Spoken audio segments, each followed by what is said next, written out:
Despite ending in 2021, cult hit Wynonna Earp is returning with a 90-minute Tubi-exclusive special, Wynonna Earp, Vengeance.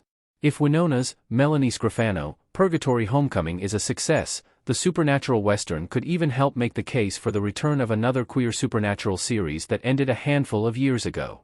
Based on the comic book series by Beau Smith, Wynonna Earp captured the hearts of critics and viewers alike. For 4 seasons, Scrofano played the titular character with charm and grit, making the return of Wynonna Earp's original cast an exciting boon for the special. In the show's lore, Wynonna is the great-great-granddaughter of the legendary Wyatt Earp.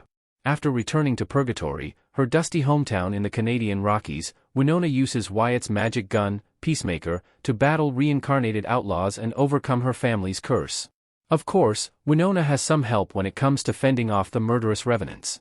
The gunslinger is joined by her sister, Waverly Earp, Dominique Provost-Chalkley, and the ageless Doc Holliday, Tim Rosen. With its women-led dark fantasy premise and snappy humor, Wynonna Earp is reminiscent of another cult classic show that deserves a remount, Lost Girl. Wynonna Earp's Emily Andras also produced Lost Girl.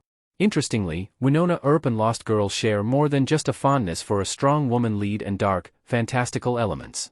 Before developing Wynonna Earp for TV, Emily Andras served as an executive producer and showrunner on later seasons of Lost Girl. In fact, before creating Wynonna Earp, Andras was nominated for a Canadian Screen Award, CSA, for her work on Lost Girl's Into the Dark episode. Despite its inherent thematic similarities to Wynonna Earp, Lost Girl trades the Weird West for urban fantasy vibes. The show's protagonist, Beau, Anna Silk, isn't a gunslinger, but she is a fae. A bisexual succubus who's just learning to control her abilities in Lost Girl Season 1, Beau grew up completely unaware of her non-human nature. Not to mention, the world of the fae, the show's term for all sorts of supposed mythical and legendary beings, is completely foreign to Beau until she saves the human Kenzie, Xenia Solo, and attracts the attention of local fae leaders. Forced to choose between joining the light fae or the dark fae, Beau tries to maintain neutrality as she and Kenzie form a fae-human detective agency. Lost Girl features groundbreaking queer representation. When Lost Girl premiered in 2010, its LGBTQ+ representation was truly groundbreaking. Even today, the show endures thanks to its approach to Beau's bisexuality. As a succubus, a kind of energy vampire who feeds on others' life forces, chi, Beau does use her supernatural powers of seduction to her advantage. She also finds herself caught in a love triangle with Dyson, Chris Holden-Reed, a light fae wolf shapeshifter and detective, and Lauren, Zoe Palmer, a human doctor employed by the light fae.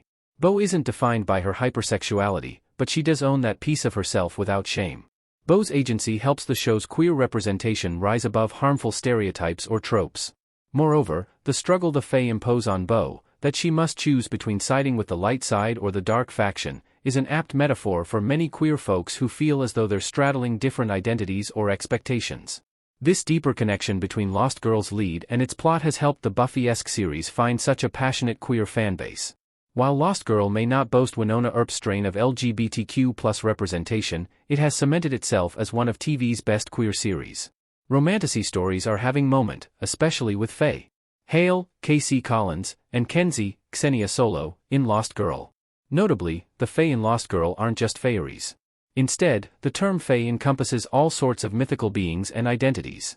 Still, there's no denying just how buzzy the term fae has become, especially in the romance fantasy, romantasy, space.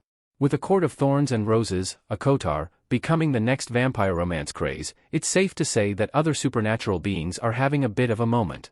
From Kenzie's flirtations with light fae leader Hale, K.C. Collins, to Beau's ongoing love triangle with Lauren and Dyson, Lost Girl is full of the compelling romance threads viewers love.